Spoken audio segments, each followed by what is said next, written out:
Welcome to The Explainer, where we break down complex and sometimes pretty wild topics into clear, engaging explainers. Okay, I want you to imagine a technology so powerful that its ability to solve problems, its core capability, just doubles. And then, imagine that doubling doesn't take years.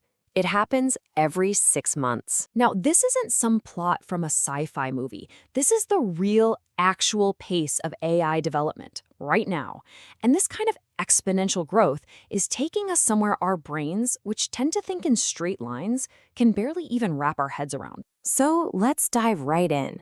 We're going to look at this insane pace of change, the giants who are driving it, what it could mean for our jobs, this wild idea of an intelligence explosion, and finally, the two very different futures that some people believe are waiting for us. First things first, let's just try to get a feel for this new kind of speed. You see, this exponential curve means that what used to be a year's worth of scientific progress will soon happen in a single month, and then a week. Just let that sink in. An entire year of human advancement, of discovery, all crammed into 7 days. That's how you reshape an entire economy. Not over a lifetime, but in just a few short years. All right, so who's actually fueling this incredible race? The slide here calls them the AI horsemen, which is pretty dramatic. But they really are the architects of this new world. What we have here is a ridiculously high-stakes battle between these 8 players. Every single one of them, from the biggest names in tech to the incredibly pivotal OpenAI, has made AI their absolute #1 all-consuming priority. There's no global committee here, no one's hitting a pause button. It's just pure, relentless ambition driving all of this forward at a truly breakneck pace. And you know this old saying? It perfectly explains NVIDIA's unique power right now. By making the essential chips, literally the shovels for this AI gold rush, they've become one of the most important companies on the entire planet. They're supplying the very foundation that this whole revolution is built on. But you have to understand, this isn't just about corporations. It's also a massive geopolitical race, mainly between the US and China. In the US, it's mostly driven by private tech giants and these huge projects like Stargate. China, on the other hand, has made AI a national mission, building it right into the school curriculum to create an entire generation of AI natives. For both of them, the end goal is crystal clear.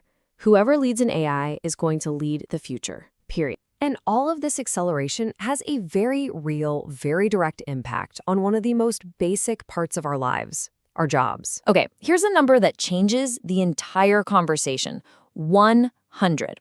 The theory goes that a single advanced AI could soon be producing the same value as 100 human workers.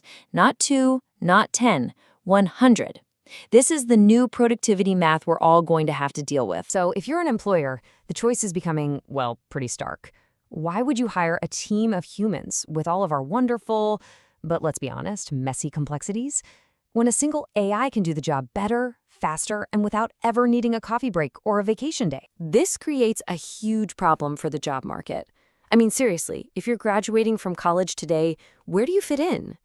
The traditional entry-level jobs that used to be the gateway to a career are the very same ones being automated away first. The old maps are just vanishing. So what's the move? Well, one idea that's gaining a lot of traction is this. You stop trying to compete with AI, and you start partnering with it. You become what people are calling a solopreneur, or a highly skilled specialist who uses AI as a powerful tool to create something totally unique. You basically become a one-person firm that can deliver the output of an entire old-school team. Okay, now let's take this to the next level, because this is where things get really, really mind-bending. Let's talk about the intelligence explosion. It all starts when AI reaches the same level of intelligence as a human. We call that artificial general intelligence, or AGI. That's the point where a machine isn't just good at one specific task, but it can understand, learn, and solve new problems just as flexibly as we can. But here's the kicker. It doesn't stop there. The moment an AI hits human-level intelligence, it can start improving itself. So that jump from an average human IQ to an Einstein-level genius, that could happen in a matter of months. And from there, it just skyrockets into what we call artificial superintelligence, or ASI, an intellect so vast we can't even properly comprehend. And when, or maybe if, that happens, some theorists believe humanity is going to face a fundamental split. We'll go down two completely different paths. You could end up with two kinds of humans. On one side, you've got the centaurs, named after the mythical creature, half human, half horse. These are the people who merge their biology with AI, using things like brain-computer interfaces. They'd become a tiny, superhumanly intelligent minority. And on the other side, you'd have the naturals. That's the rest of us, who stay 100% biological. Now, to get a handle on what could happen to the naturals in a world run by superintelligence, you have to hear this analogy. And it's pretty chilling. When we build a highway, do we stop to check for anthills? No. We just build the highway. And look, it's not because we hate the ants. It's just that, to us, they're simply not a factor. It's not about malice, it's about relevance. So in this future, the naturals might be taken care of. Maybe with a universal basic income, living in a kind of protected natural reserve. But they would be completely powerless. Their fate would be decided by an intelligence that's as far beyond them as we are beyond the animals in a national park. And that leads to this incredibly powerful idea. Superintelligence will be humanity's final invention. Why? Because once it exists, it becomes the inventor.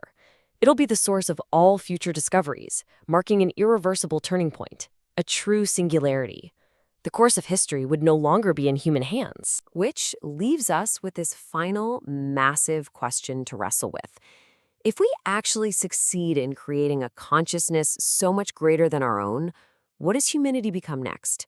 And how do you think this all connects to the ideas in our explainer on how to survive 2025? Let us know what you think.